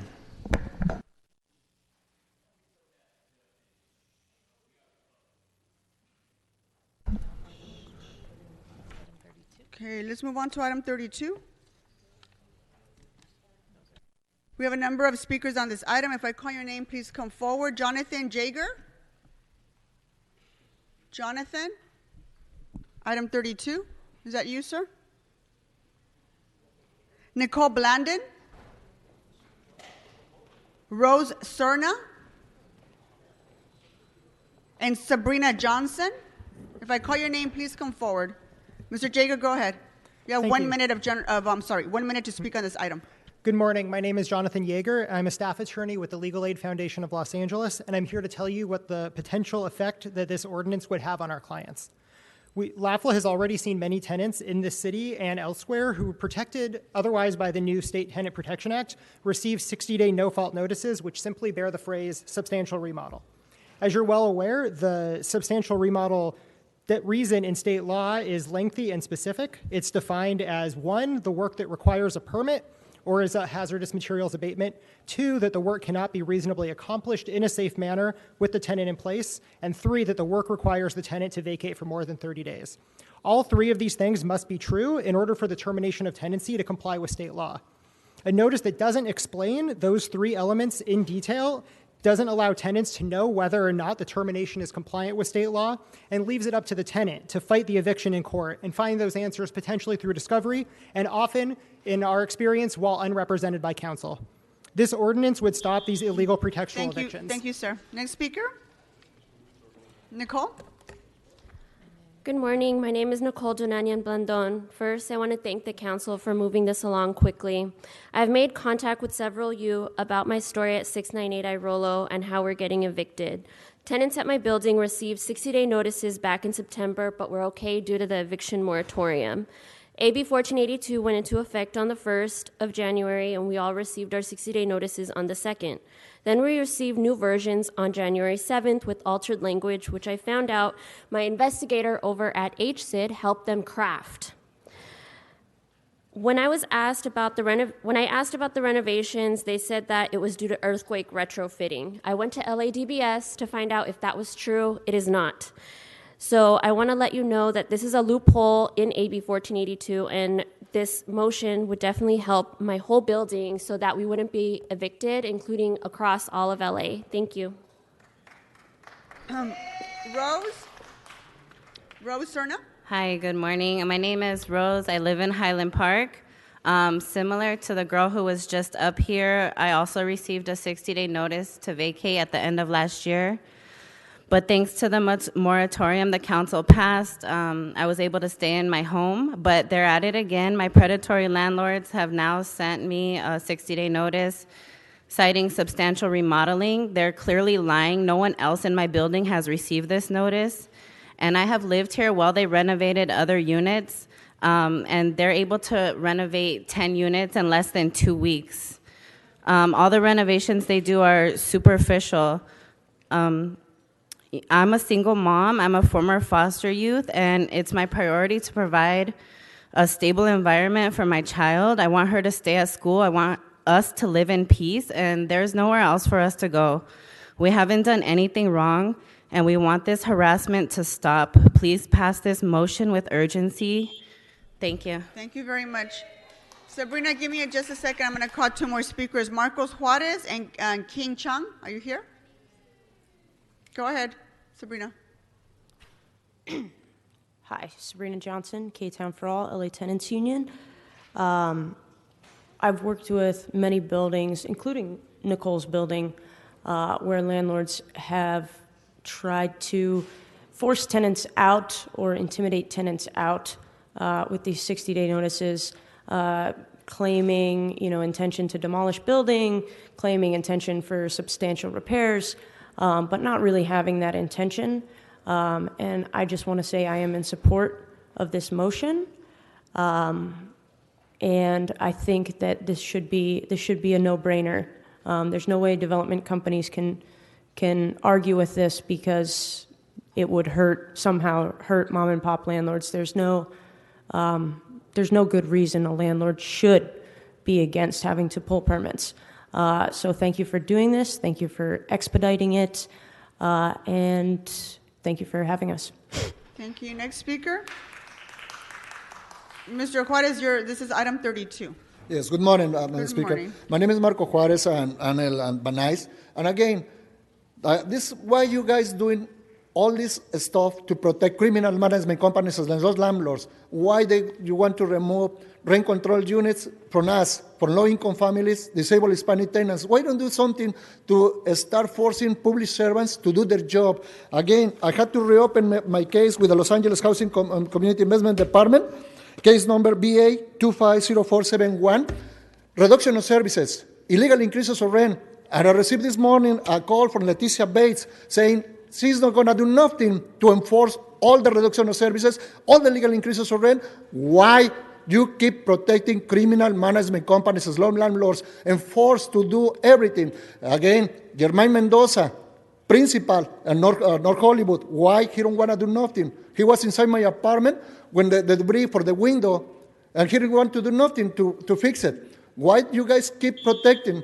Can I go on my public comment? Thank you very much, sir. Next speaker. Can I go on my public comment? I signed for public comment. Not yet, sir. You didn't sign up for public comment. You signed up for item 32, and that's what I'm taking right now. And I got public comment answer too.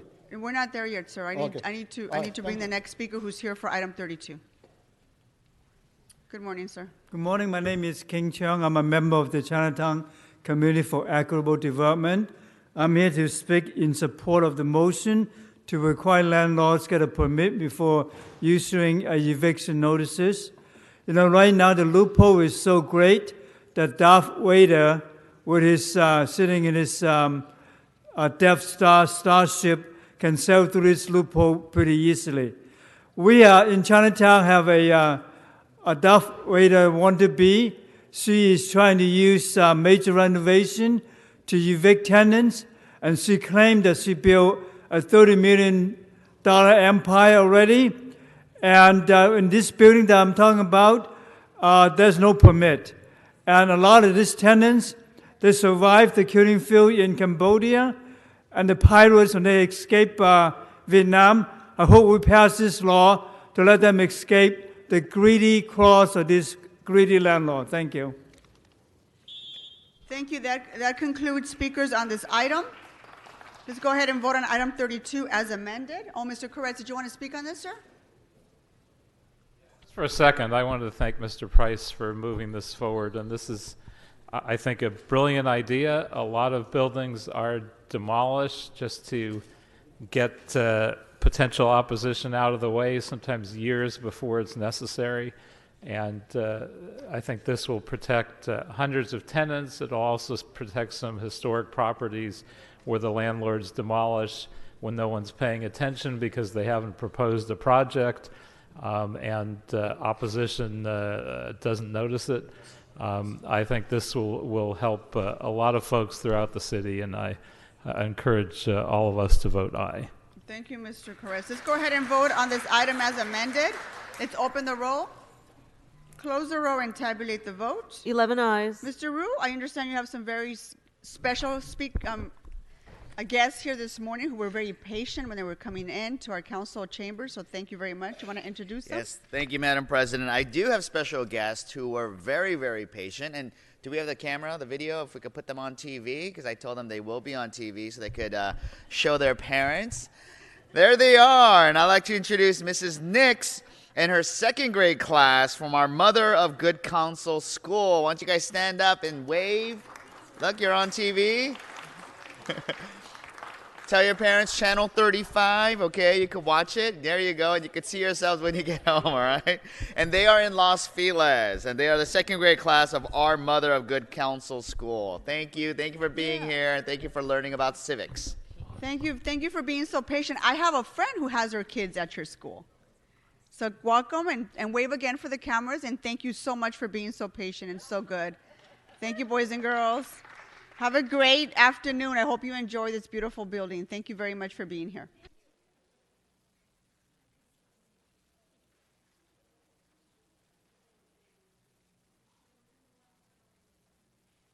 All right, we're going to move on to general public comment. If I call your name, please come forward.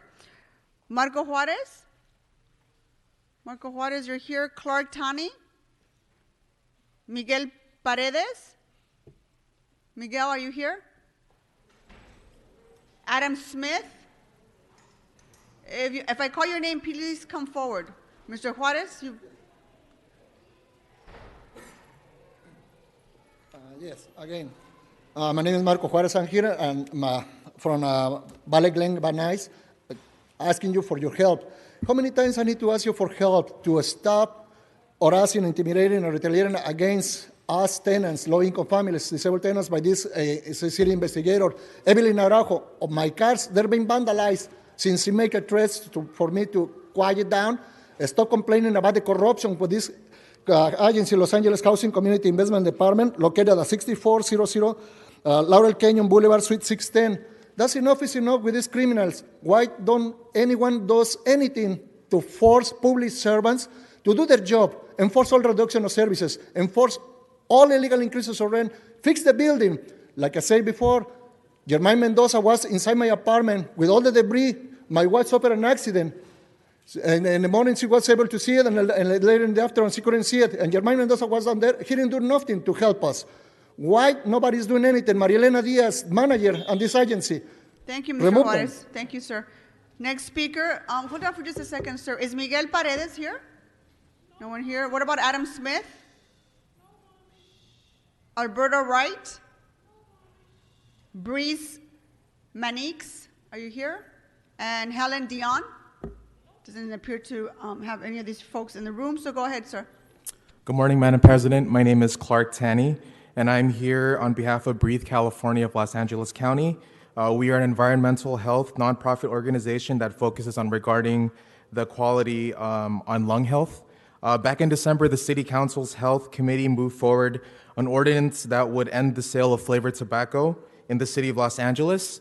I'm here today to urge you, the City Council, to support the ending sale of flavored tobacco and also to make sure the ordinance includes menthol. Any exemption would weaken the ordinance, and we would want to make sure these products stay out of kids' hands. At Breathe LA, we provide educational programming throughout the city of Los Angeles County, and I've heard countless horror stories regarding flavored tobacco from students. The city of Los Angeles has a choice. We can side with big tobacco, or we can put the health of our residents first. I urge you to protect our children and end the sale of all flavored tobacco now. Thank you for your time. Thank you very much, and that concludes general public speaker for this meeting. Go ahead, Madam Clerk, what do we have before us now? Council has motions for posting and referral. Okay, posted and referred members. Are there any announcements? Seeing none, can we all rise for adjourning motions?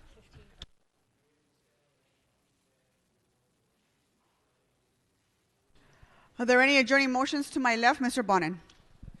Thank you, Madam President. Colleagues, I'd like to ask today that we adjourn in memory of a friend of mine from my hometown, a good friend of mine from childhood and high school, Brian Fitzpatrick. Fitzy died last week at age 53 from early onset Alzheimer's. We grew up together, played football together, worked at the state pool in our hometown. He was a lifeguard, I was a landscaper. Shared a love of classic rock. He was a bartender at the Old Timer Bar, which is sort of the Cheers of my hometown. He was a remarkably warm and funny guy. And he was an incredibly kind guy. Growing up in a small, conservative, ethnic Catholic town in the late 70s, early 80s, when you're in the closet, was not the easiest thing in the world. And the all-purpose pejorative was gay or faggot. And everybody used those terms. Everybody. It was just common. I'm sure I used them as a mask and a cover. But 30 years later, I still remember everyone who used those terms. And Fitzy never did. It's one of the things that always stood out for me is he never used those terms. He didn't use it because of me, because he didn't know I was gay. I was in the closet. It was just, that just wasn't him. He was that nice a guy. He was just an overwhelmingly kind, great guy. He leaves his longtime partner, Diane Saliga, his mother, Patricia, his brother, Kevin, and his brother, Gavin, lots of nieces and nephews, and tons of good friends, most especially our friends Patrick McGrail and John Kerrigan. May he rest in peace. We'll miss you, Fitz. Thank you, Mr. Bonin. And any other adjourning motions? Seeing none, our meeting is adjourned. Thank you.